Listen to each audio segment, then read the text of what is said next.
I have now my brother behind the stage.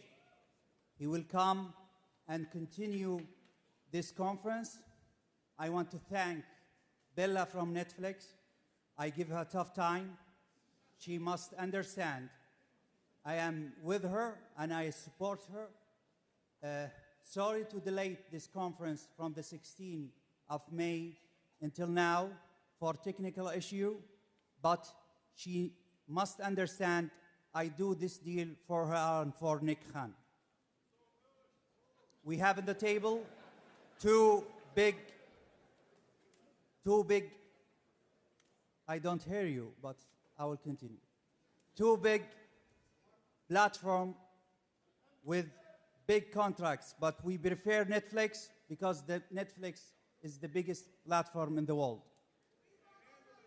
I am sure this is the beginning of relationship, big relationship, and I promise you to deliver more and more big fights in the future. And I need you to understand, we have at the table the most expensive boxing contract ever happened before. I will not allow the numbers, but I will leave it to the legend and the fighters. And now, are Turki Alalshik and the Saudis about to buy Netflix, or are they just working out a deal to stream future boxing fights on there? Either way, it's a big move. If Netflix and the Saudis team up, what happens to the fights Turkey doesn't back? DAZN, ESPN, and the rest won't be able to keep up. Amazon Prime already looks shaky. They didn't even pick up Moses versus Dillian Whyte. This isn't just about boxing anymore. This is about who owns the stage. Just look at the money being thrown around. Canelo is getting a crazy $150 million to fight Crawford. And Crawford, the pound for pound best, is only getting $10 million. That's nothing compared to Canelo. And remember Jake versus Tyson? Mike got $20 million to lose the fight, while Jake took double, $40 million. So tell me this, why would Crawford risk his reputation for just $10 million when Canelo is walking away with a jackpot? Because here is the reality. Boxing isn't about legacy anymore. It's content. It's a show. The fighters are playing roles, and the promoters and the streaming platforms are the ones cashing in. The Saudis and Netflix aren't just back in boxing. They're turning into a global series.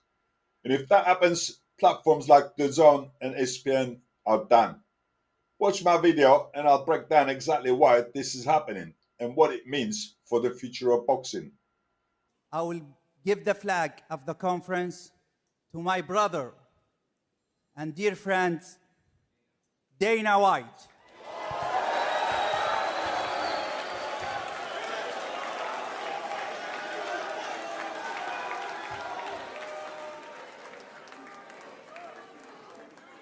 What's up, New York? Thanks for coming out today. We appreciate it.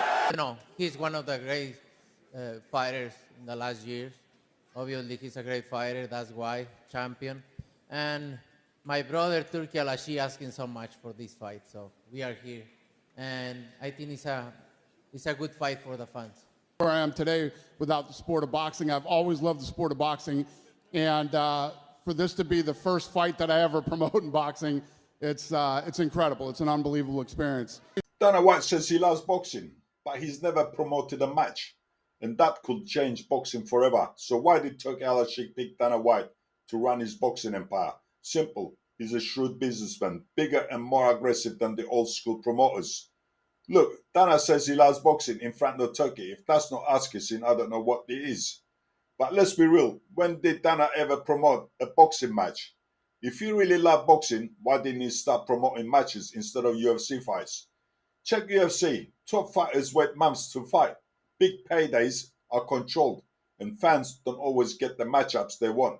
If he brings that same mindset to boxing, it won't be about legacy or fair pay. It'll be about shows, content, and profits. Mark my words, once Dana gets his foot in the door, boxing will change. More control, more money for bosses, less freedom for fighters, and it'll be driven by entertainment, not the sport. He's been able to make fights that nobody could ever make, including this one. I mean, this is a once-in-a-lifetime fight This is the fight that people would have been talking about 10 years from now, wishing that it happened. It wouldn't have happened without him. And obviously the Crown Prince, it's amazing what these guys are doing.